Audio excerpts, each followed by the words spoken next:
Picture this for a second. It's the image I think everyone has in their head. You are standing on a terrace looking out over the Andaman Sea. Oh, yeah. You've got a cold coconut in one hand, the sun is setting in that perfect orange haze, and you are standing in your very own luxury pool villa in Phuket. It is the absolute tropical dream, right? It absolutely is. And honestly, it is the reason so many people from all over the world look at Thailand and think, I want a piece of that. It's a complete lifestyle upgrade. Exactly. It's the beaches, the food, and, well, let's be honest, the investment potential. But, and you probably knew there was a but coming, today we're going to pivot sharply away from those sunset cocktails. Yeah, we have to. Because in this deep dive, we need to talk about the unsexy machinery that actually keeps that dream from turning into a financial nightmare. We're talking about property insurance. Yeah. And I know it sounds a bit dry, but if you own an asset in the tropics, this is probably the single most important conversation you can have. And to guide us through this, we have a really special stack of research today. We aren't just, randomly Googling insurance in Thailand. We are drawing directly from the expertise of Ocean Worldwide. Right, which is huge. These guys aren't new to the game. They are a luxury real estate agency that has been based right there in Phuket since 2004. Which is crucial context. I mean, you want data from people who have actually lived through the seasons, the market shifts, and the actual on-the-ground reality for over 2 decades. Exactly. We're looking specifically at insights from their director, Sandra O'Neill. She has helped thousands of families and property investors navigate this specific market over the years. So when we talk about risks today, this isn't theoretical textbook stuff. No, not at all. This is, I've seen what actually goes wrong when you don't have the right policy experience. And that really is the mission for this deep dive. We want to decode the specific risks of owning property in a tropical climate, which, by the way, are very different from owning in London or New York, Right. and explain how to move from, hoping for the best to being financially bulletproof. For sure. And if you want to see the original insights yourself or just check out their listings, you can always find more at oceanwwp.com. But for now, let's unpack the reality of Phuket. Because I think people assume, oh, it's just a house. Physics is physics. It's the same as owning a house in Sydney. And that is the first mistake. You really have to respect the latitude. In Phuket, you are dealing with a tropical climate. It isn't just rain. It is monsoon season. Right. It's not a drizzle. It's a wall of water. Precisely. And Ocean Worldwide points out that this brings a level of prolonged dampness that you might not be used to back home. This isn't just about a leaky roof tile. No. This dampness can seep into the structure itself. It can cause massive mold issues, which are super expensive to remediate. But there is a silent killer here, too. Wait, what's the silent killer? The electrical systems. High humidity corrodes wiring and circuit boards much, much faster than in a dry climate. You might not even see it until a breaker trips or an expensive appliance just fries itself. That's a really interesting point. I feel like we always worry about the roof blowing off, but we completely ignore the humidity destroying the wiring inside the walls. It happens way more often than you'd think. Yeah. And then there is the flooding.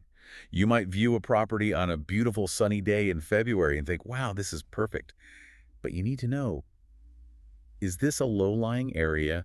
Is it coastal? Because when the weather turns... Because when that monsoon hits, drainage becomes the most important thing in the world. So relying on a sunny viewing day just isn't enough. You need to know the actual history of the land. Now, here is something in the research that genuinely surprised me. They mention seismic activity. Earthquakes. In Phuket. I know, it really catches people off guard. Now, to be clear, Phuket isn't Tokyo. Right? It's not sitting right on the Ring of Fire. It's not a major earthquake zone. However, the source material makes it abundantly clear it is not immune. So we aren't talking about the ground opening up and swallowing the villa. No, we are talking about tremors. But even moderate tremors can cause cracks in a concrete foundation, damage the plaster, or crack a pool shell. Yeah. And here's where it gets tricky with insurance. Is it covered? Exactly. Is that covered? Or is it considered an act of God that you didn't tick the box for because you thought, hey, Thailand doesn't have earthquakes? That is a terrifying thought. You get a crack in your infinity pool from a tremor, and the insurer just says, sorry, you didn't buy the earthquake add-on. That's a massive repair bill. Exactly. It's often an optional extra, and you actively need to look for it. Okay, let's pivot to the human element. Phuket is a huge tourism hotspot. That's why we buy there in the first place, but that brings its own set of risks, right? It definitely does. You basically have two main categories here, the property being empty and the property being full of strangers. Let's start with empty. This is the ghost house scenario. Right. If you're using this as a holiday home, it might sit unoccupied for months at a time. In a high-traffic tourist destination, that makes it a target. Theft and vandalism are real concerns. Obviously. But also, going back to the climate, if a house is closed up with zero airflow for 3 months, the mold we talked about earlier, Yeah. it accelerates. So the house actually degrades faster when no one is using it. Exactly. And the flip side is when you are renting it out. High turnover.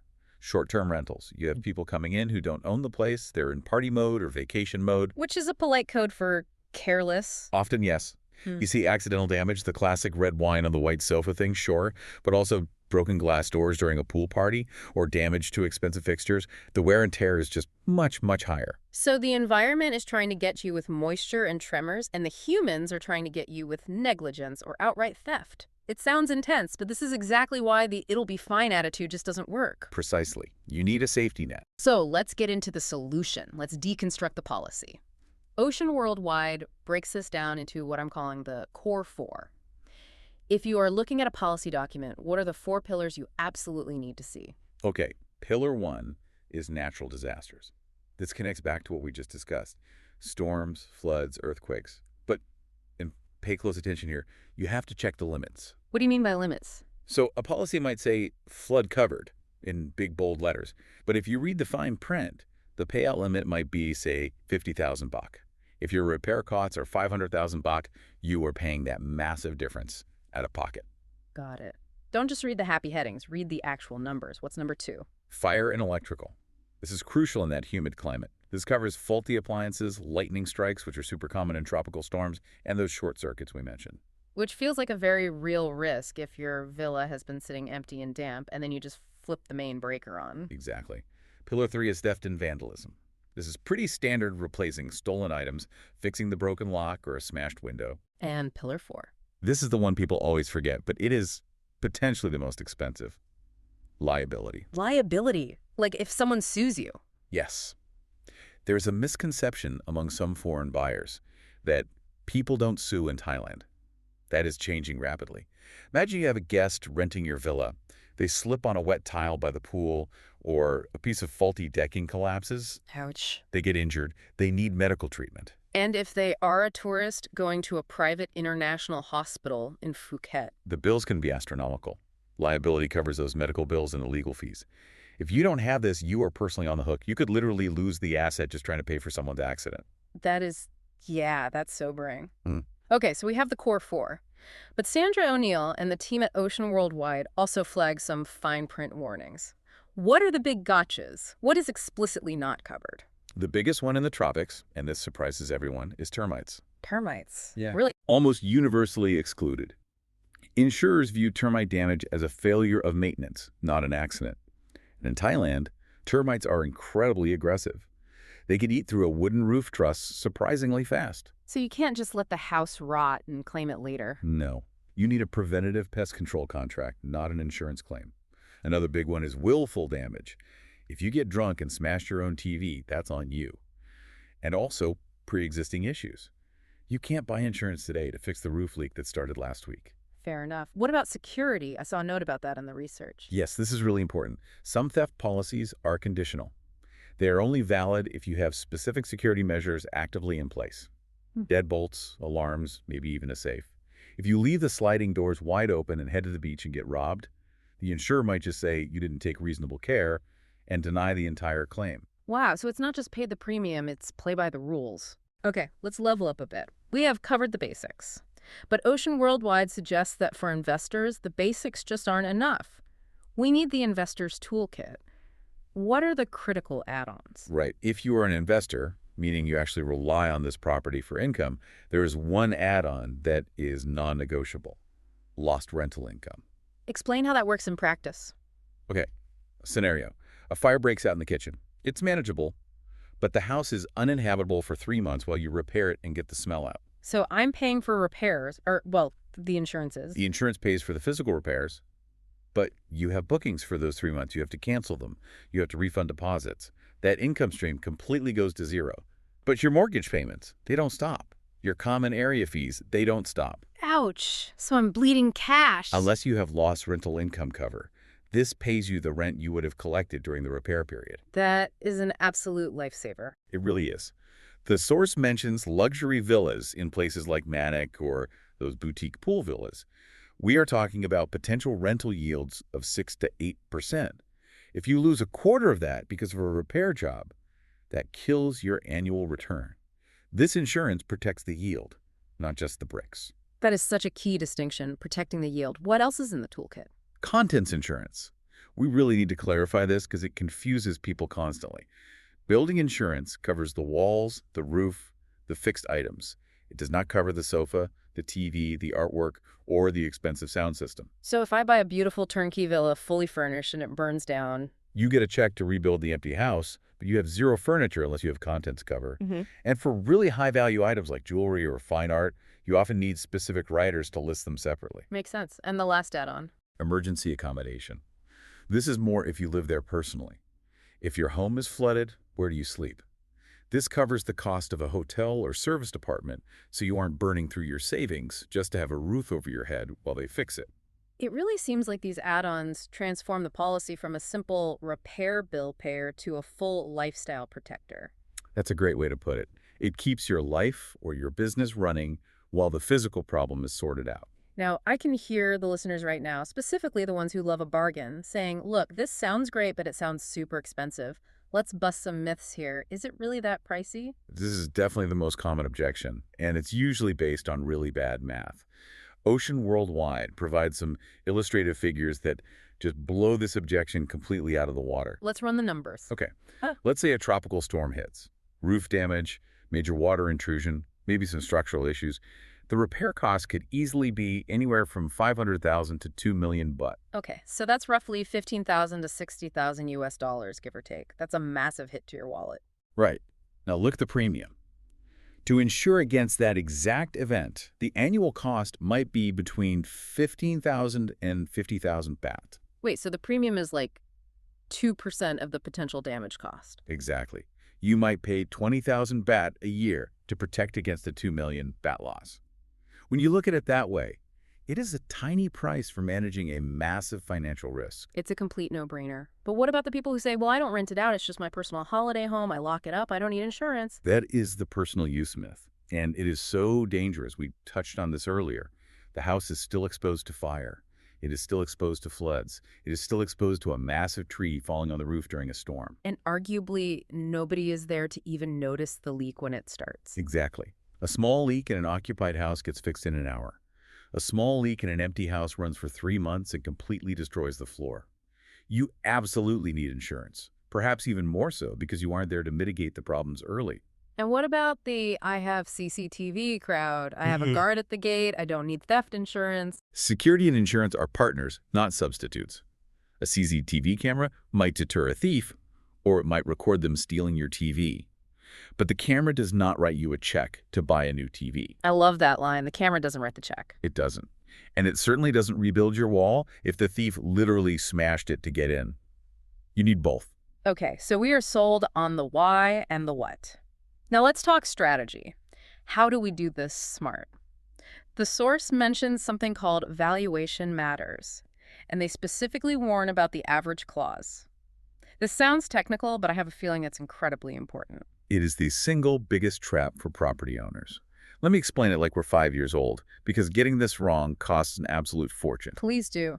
Okay, let's say your villa would cost 10 million baht to fully rebuild, but you want to save a little money on the premium, so you tell the insurance company, oh, it's only worth 5 million. You figure, hey, I probably won't lose the whole house, just a room or two, so 5 million coverage is plenty. That sounds somewhat logical. You're just covering the likely damage instead of the total loss. But here's the trap. Let's say you have a kitchen fire. The damage is exactly 1 million baht. You make a claim for 1 million. You think you're covered because you have 5 million in coverage. Right. 1 million is way less than 5 million. Wrong. The insurer looks at your policy and says, wait a minute, you only insured this house for 50% of its real value. So we're only going to pay 50% of your claim. Whoa. So I don't get the 1 million. You get 500,000. You have to pay the rest yourself. Because you underinsured, the insurance company treats you as a co-insurer. You are responsible for the percentage of the property you didn't insure. That is a massive pitfall. So if I underinsure by half, I literally get every claim cut in half. Exactly, even for the small claims.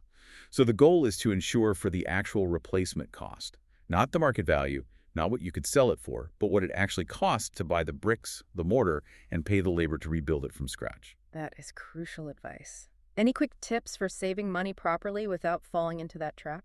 Bundling. Just like back home. If you have a car in Phuket or maybe multiple properties, put them with the exact same provider. You can often get a bulk discount. Nice. Now, the final strategic move Ocean Worldwide recommends, and honestly, considering they have been in Phuket since 2004, I definitely trust their judgment on this, is using a broker. Why? Can't I just go online and click buy? You can, Yeah. but in Thailand, a broker is essentially your translator. And I don't just mean Thai to English. I mean translating insurance jargon into real life. Right, which is its own language. It really is. A Yeah. broker navigates the market for you. They know which insurers are good for coastal properties versus inland ones. But the real value, the absolute killer app of a broker, is when you actually have to claim. Because they fight for you. Yes. Imagine having a disaster. Do you want to be on the phone from London or New York, dealing with time zones, trying to argue with a Thai loss adjuster about the price of drywall? That sounds like a complete nightmare. It is. The broker does that for you. They advocate for you. They handle the paperwork. They ensure you don't get steamrolled by the insurer. They are your local representative. And does it cost extra to use one? Usually, no. Since prices are often regulated or standard, it generally costs the exact same to use a broker as to go direct. Basically free expertise. So let's bring this all together. What does this all actually mean for the listener? It means that if you are buying in Phuket, you are buying a dream. But to keep that dream alive, you have to acknowledge the reality of the location. The sun, the sand, and the risk. Right. Property insurance, there isn't just a box to tick on your mortgage application.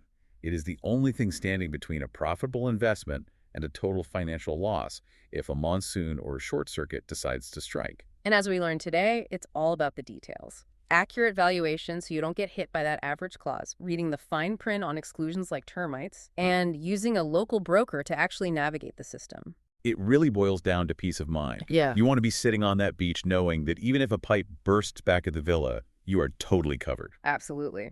And I want to give a massive shout out to the team at Ocean Worldwide for providing the source material for this deep dive. We mentioned them at the start, but it definitely bears repeating. Sandra O'Neill and her team have been serving the Phuket community since 2004. They really are the experts on the ground.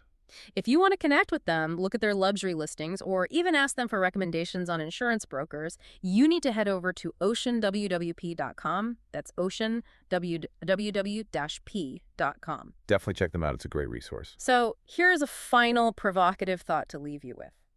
We spend so much time worrying about the global property market crashing. We watch the graphs, we read the economic reports, we stress about currency fluctuations.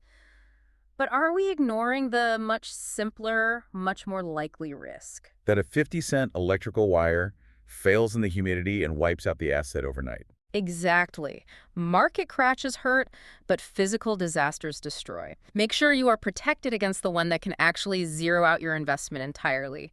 Peace of mind is the ultimate return on investment. I couldn't agree more. Thanks for joining us for this deep dive. Catch you on the next one.